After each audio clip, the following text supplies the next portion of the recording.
I used to hear people say that when you get a husband, if you have a lot of problems, that man can be like a parent to you and all your problems will go away. That is what made me start thinking about marriage. I felt like if I could just get a man to marry me, all the suffering and problems I was going through would finally be solved. nk'imvura yaragwaga amazi akareka yareka hari amazi hariho ukuntu inyanja igira imiferege. My name is Madeleine.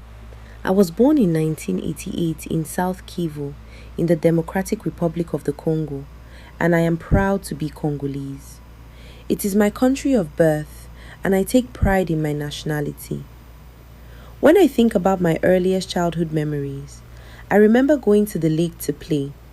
When it rained heavily, a large amount of water would flow down toward the lake, and we would jump right into it. The heavy rain would wash fish out of the lake into the runoff water, and we would jump in to catch them. We just played and enjoyed ourselves as young children. But growing up, my family life was difficult.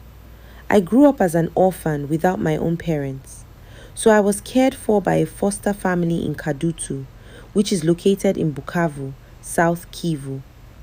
I wasn't very happy because I lacked my own family, but I would sometimes play with the people I lived with. I don't know exactly when or how my parents passed away. The elderly woman I lived with did tell me the names of my father and mother on one occasion, but she did not tell me much else, and she never mentioned whether I had any brothers or sisters.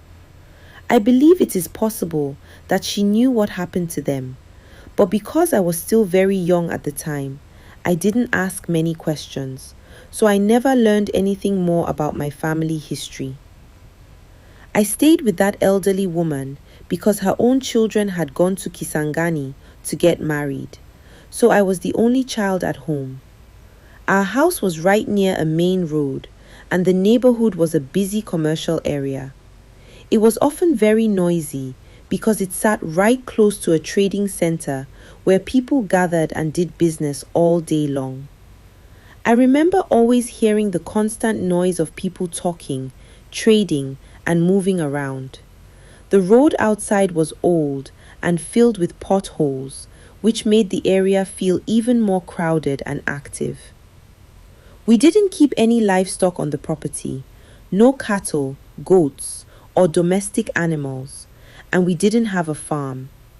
Instead, our property was enclosed by a fence made of burnt bricks that went all the way around the house, separating us from the noisy road and the neighbors. Once you came through the gate, you stepped into a compound that had a solid concrete surface rather than grass or soil. Inside, the house was made of bricks and timber. It had several rooms: a bedroom for the elderly woman, a room for visitors, a storage room, and I had my own room too.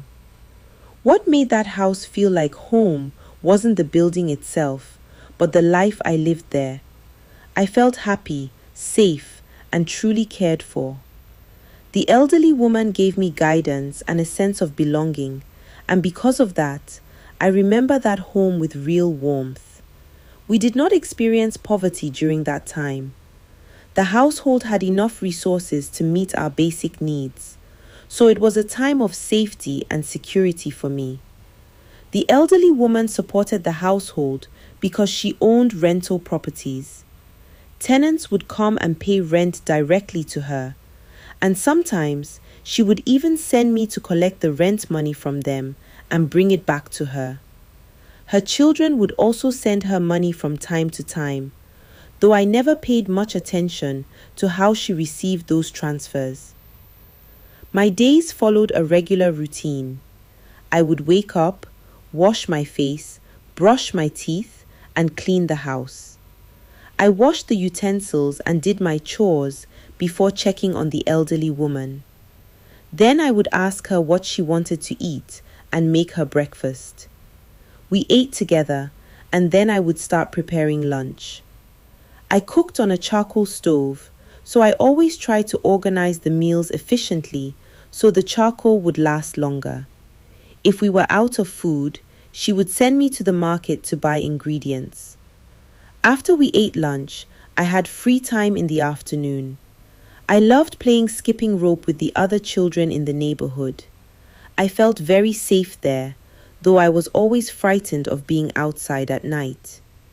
If I had to move around after dark, I would get uncomfortable and scared, but otherwise, I felt completely protected.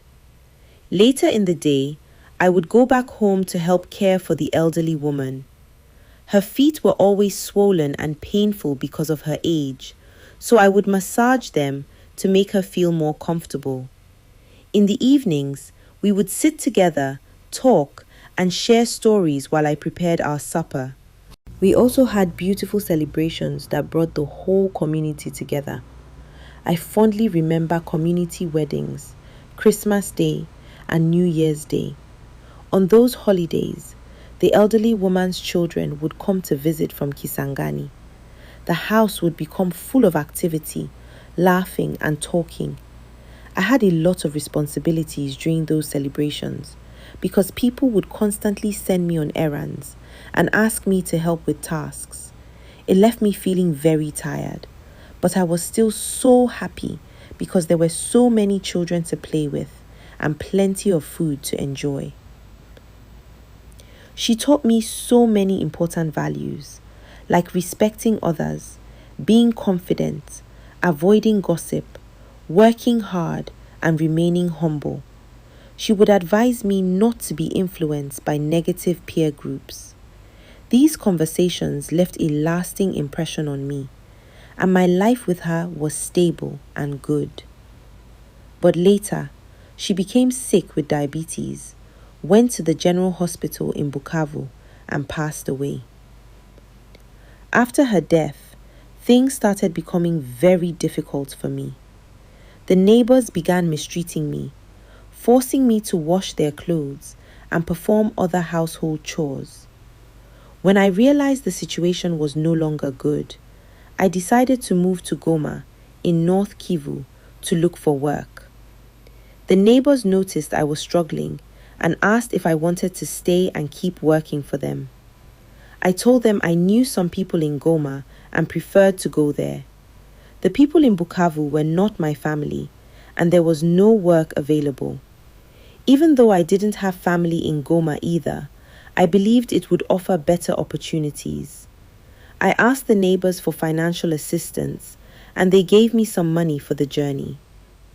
I don't remember exactly how old I was when I decided to leave. To get to Goma, I traveled by boat across the lake because road transport by vehicle was more expensive. The vessel I traveled on was very crowded.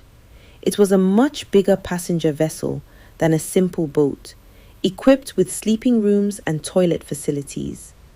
We boarded the boat in the evening, around 8 or 9 p.m., traveled overnight, and arrived in Goma at around 5 or 6 p.m. the next evening. During the full-day trip, I felt hopeful. The people I knew in Goma had always been kind to me when they visited the elderly woman, so I believed they would receive me well, and I believed a city like Goma would make it easier to find work and support myself. umuntu twabanaga yari umuntu w'umukazi w'umukecuru rero yamfataga neza nta kibazo. I was about 13 years old when I moved to Goma. The house where we stayed was not located in the center of the city, but rather on the far outskirts, in a village area. From the outside, the house looked very simple. It was built with materials made from banana leaves and other plants, which gave it the appearance of a grass-thatched house. Some of the neighboring houses looked just like it, while others were built with bricks and looked more permanent. But what stands out most in my memory is the contrast. Even though it looked so simple from the outside, once I stepped inside, it felt beautiful, warm, and comfortable. Unlike the house of the elderly woman back in Kadutu, there was no concrete yard here. The compound was just bare earth and soil. The family didn't keep any livestock, no cows, goats, or chickens, and they didn't do any farming work. Instead, The woman and her daughters earned a living through tailoring. They spent their days sewing, repairing, and mending clothes for other people to support themselves. Before leaving Kadutu, I had already informed the family that I was coming. When the boat reached the shore in Goma around 5 or 6 p.m., I found them waiting for me. I felt very happy and relieved. 2 young women around my age had come to meet me. They welcomed me with affection and bought me some food from a nearby shop because I was hungry. After that, we took a boda boda to go to their home. When we arrived, I was welcomed warmly by the mother of the family and the children. The house was in better condition than what I knew in Bukavu. The climate was pleasant and the environment felt comfortable. They asked if I wanted a soda or some tea, and since it had been a long time since I had either, I chose a soda.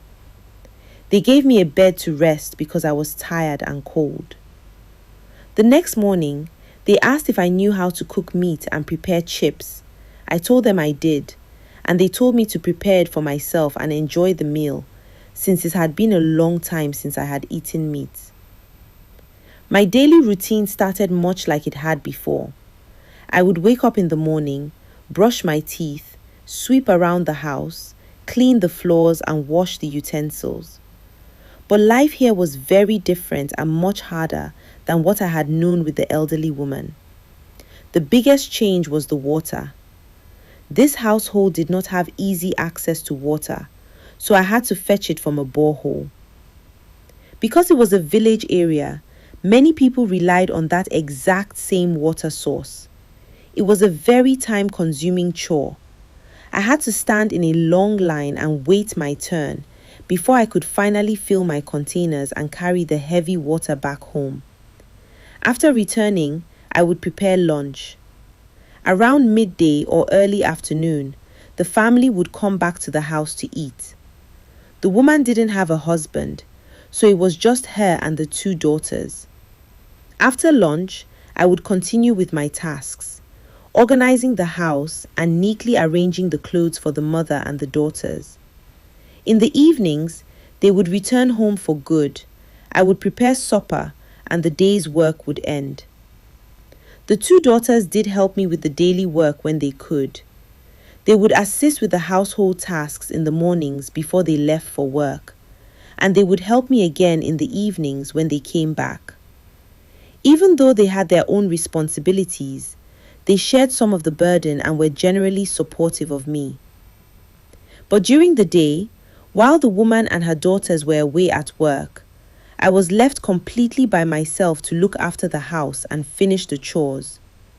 I had very little freedom during this period, and I didn't have opportunities to enjoy myself or play like a city child anymore.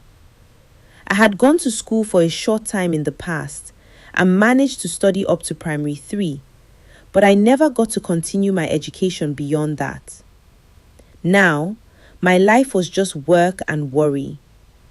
Because the mother of the house was so critical and difficult to please, I spent most of my time feeling tense and stressed. Even during the quiet hours when they were away and I had a chance to rest, I found it impossible to relax. Sometimes I would lie down for a short nap during the day, only to wake up suddenly out of a panic, dreaming that the woman had returned home and caught me resting. I constantly felt this heavy pressure to keep working, making sure everything was absolutely perfect before she walked through the door. The atmosphere was always stressful, and the work was demanding. I had more responsibilities and none of the carefree peace I used to feel. After about 3 months, things gradually began to change further for the worse. The mother started criticizing my work constantly. When I cooked, she complained I used too much cooking oil. When the charcoal ran out, she accused me of wasting it. When I washed clothes, she claimed I didn't know how to do it properly. The moment she came home from work, she would go directly to the kitchen and scold me. She would point to a sack of rice and say, "The rice is almost finished. What happened?" I would explain calmly that the household had eaten it, but she would speak to me harshly anyway.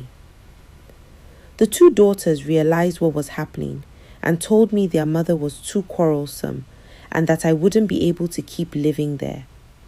They found a woman who was looking for a young girl to work in her home and recommended me. The mother initially opposed this, arguing that the new employer's salary would just cover the daily food, clothing, and housing they were already providing. She resisted letting me go, but the new woman kept discussing it until the mother finally agreed. This new job was also in Goma. Initially, I was offered $10 per month, with the promise that it would increase to $15 if I performed well. But my salary never increased. I continued to receive $10 a month. Over time, the woman began encouraging me to work in a bar that she owned, and I refused. Then she suggested introducing me to men who could give me money if I befriended them. I refused those suggestions too. I saw that I was being mistreated and that she wanted me to sleep with the men who came to drink alcohol, so I looked for a way out. There was a young man who delivered milk to the family every morning. He approached me and asked whether I would agree to marry him. He was a young man without a wife, and I was a young girl without a husband. I agreed to marry him because I felt it would be better than being forced into prostitution at the bar. My husband lived in Rutshuru Center, which is also in North Kivu. We lived there together and had 2 children, both boys.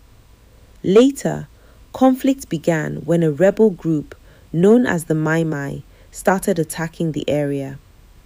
They would come into villages, burn houses, and kill civilians. When the violence began, my husband was away in another place. I did not flee right away. Despite the insecurity, I remained there and waited for him to return. But around 2017, these armed groups were burning houses, and many people were forced to flee. That was when I had to leave. Now, I am living in the Nakivale refugee settlement.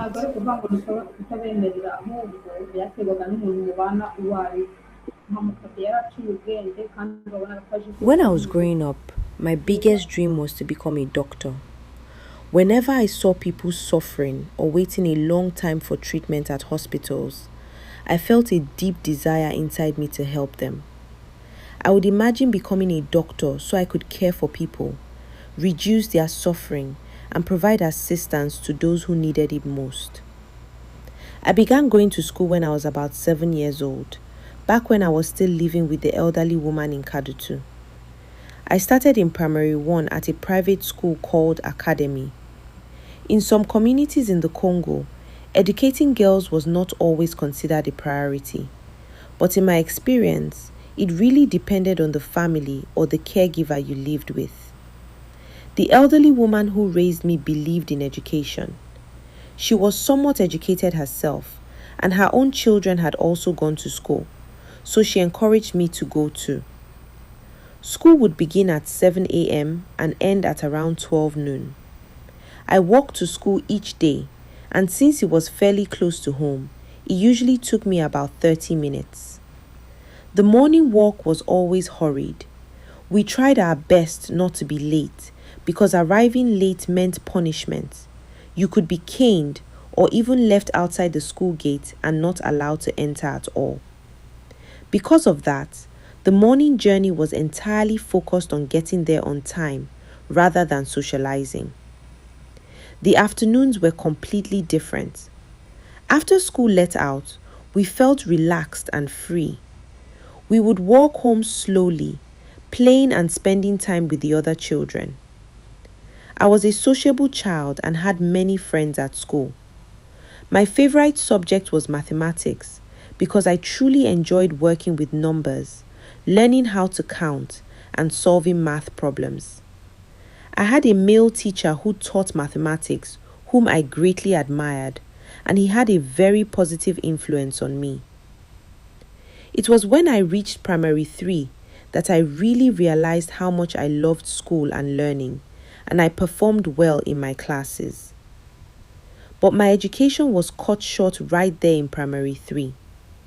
The main challenge came when the elderly woman became ill and had difficulty walking.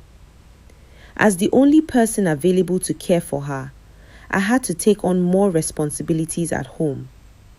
Eventually, it became too difficult to balance both caregiving and schooling, so I had to leave school to devote my time to looking after her.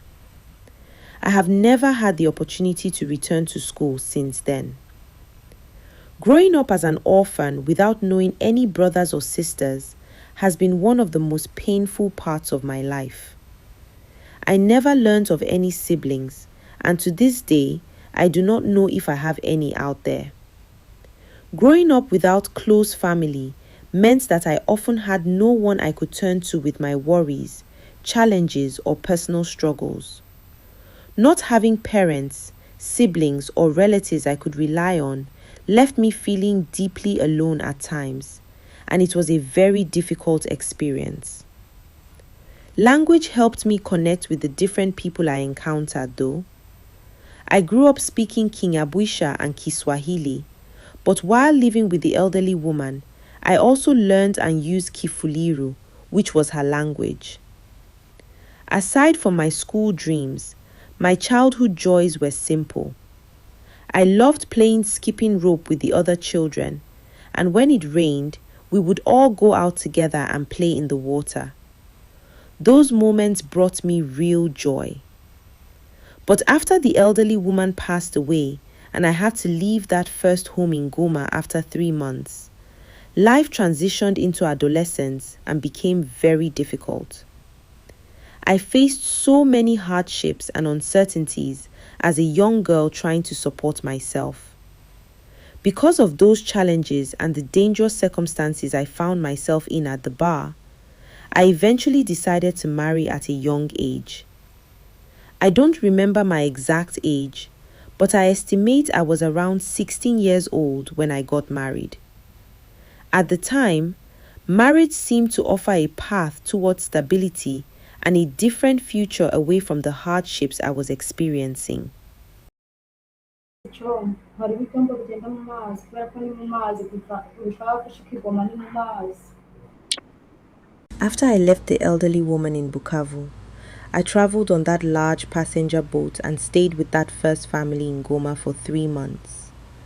After those 3 months were over, I got a job with another woman where I worked as a domestic housemaid in Goma for about 2 years. It was during those 2 years that my body started changing and I transitioned into a young woman. And it was also during that period that I eventually met my husband before we moved to Rutshuru Center. I was about 13 years old when these changes began. I realized I was no longer a child because my breasts grew bigger and I started my very first menstrual period. I handled it well and kept myself clean. I went out and bought sanitary pads and managed it on my own. I knew exactly what to do because when I was staying with the first family for those 3 months, the 2 daughters were older than me and were already getting their periods. Back then, they would sometimes send me to the shop to buy pads for them, and I would see how they put them on.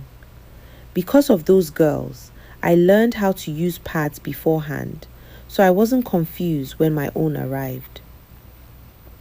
The woman I was working for during these 2 years owned a bar. She didn't have a husband, and she didn't have any children either.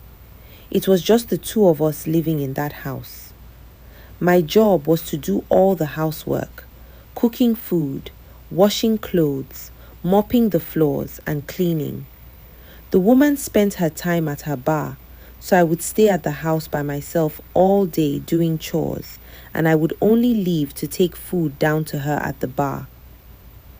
In the first few days, there was no problem, but as time went on, things started going very badly. She would come home completely drunk at very late hours of the night. I would sit up for hours waiting for her, constantly reheating the food so it wouldn't be cold when she arrived. I would become so drowsy and tired, but I couldn't go to sleep because if she lay down, the house would become a total mess and I had to look after her. I didn't even have a proper bed there. I just wanted them to give me a place to sleep, even if it was just on the floor behind the entrance door. So I would just push through the sleepiness and do everything possible to stay awake until she got home. When she finally arrived, she would be heavily drunk and vomiting. It was a total mess. Because she was vomiting, I was the one who had to mop the house and clean it all up while she rested, whether she threw up in the living room or made it to her bedroom. I felt so frustrated and burdened by it. But because I had no other choice or alternative, I just endured it. I told myself that instead of staying somewhere where I was treated like nothing for no pay, I would just look away, endure the suffering, and complete my days of work to earn my $10. That woman never gave me any advice about growing up or my body changing because she was always drunk and never had time to talk to me. The neighbors in the community didn't give me advice about growing up either. Talking to strangers about private things like that is very difficult when it isn't your biological family. Instead, the neighbors just gossiped about my boss because she came from a chaotic background and people looked at her as a woman who had never settled down. Because she sold alcohol, she would frequently bring men home to the house. The neighbors were constantly worried about me. They would warn me saying, "You know, you're going to wake up one day and find yourself forced into a marriage with one of these men who spend all day getting drunk here." They advised me to persevere and try to save up enough money so that I could get some capital, start a small business, or find another job. The woman actually tried to tell me that she was going to find a man for me, but I refused. I told her, "I cannot accept your man because the men you always bring home are always drunkards." I didn't take it well at all.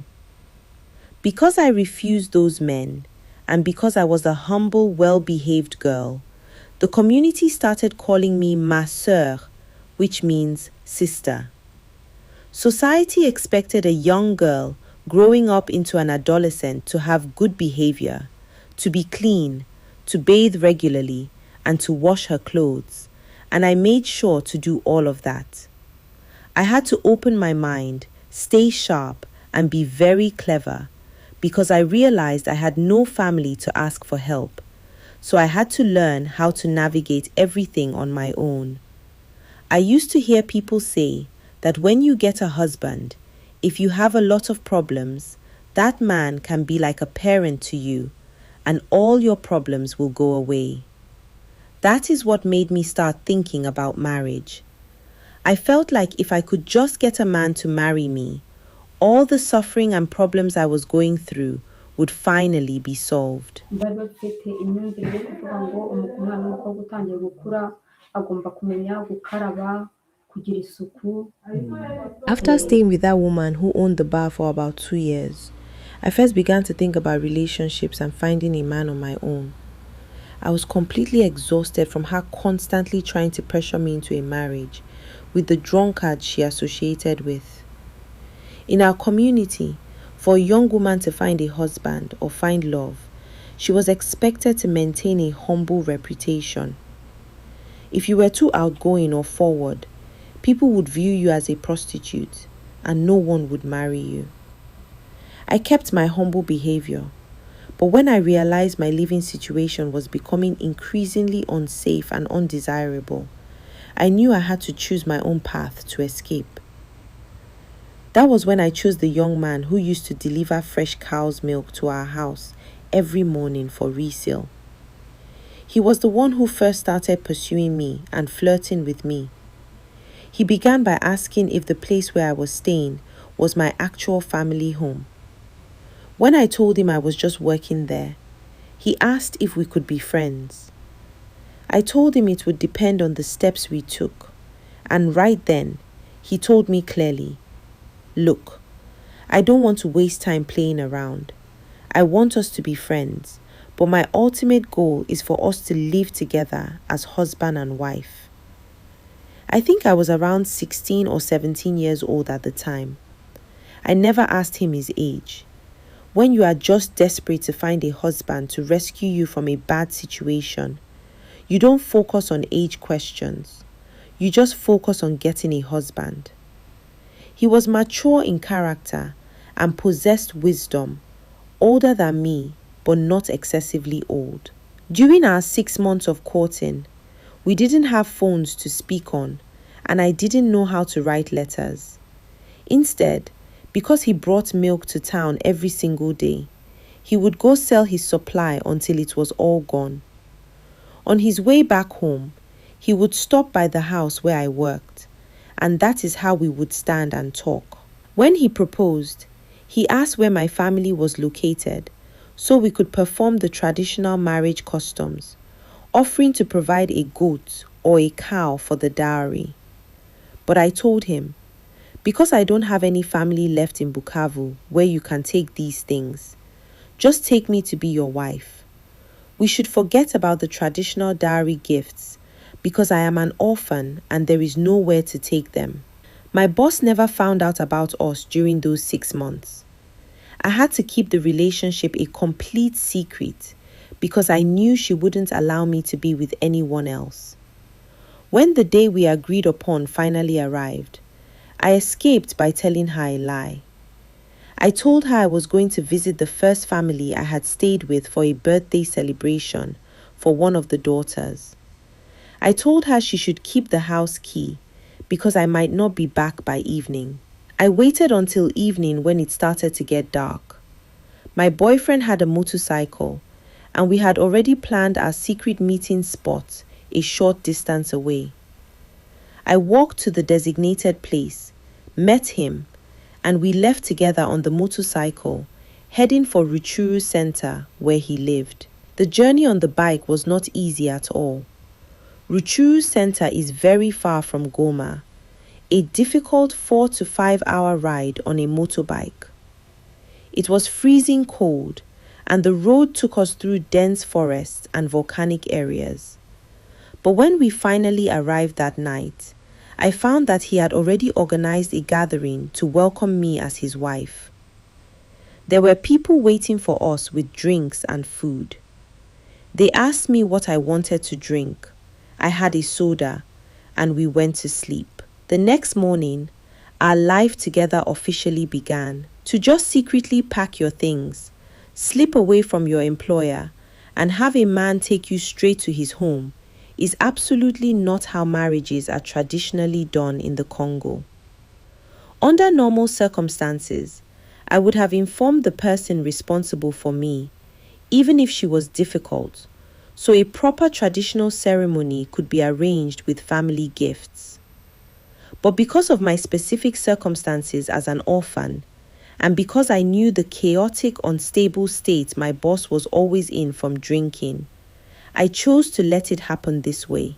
Our first week together was very beautiful. My husband was incredibly caring. He would fetch the water himself and take care of me completely. The neighbors in Rutshuru, however, were not happy.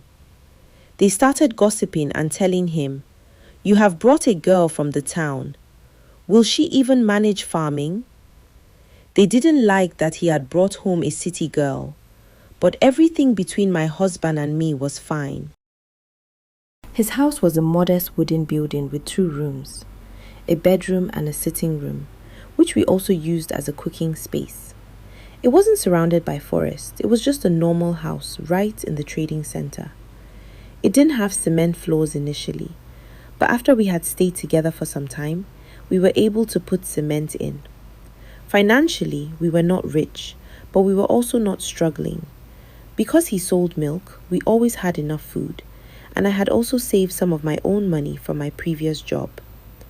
To bring more money into the marriage, I set up a small business stand right at our doorstep in the trading center, selling tomatoes, bananas, and yams. Later on, I suggested to my husband that he should leave a portion of the fresh cow's milk at home so that I could boil it and sell it directly from the house to support our new family.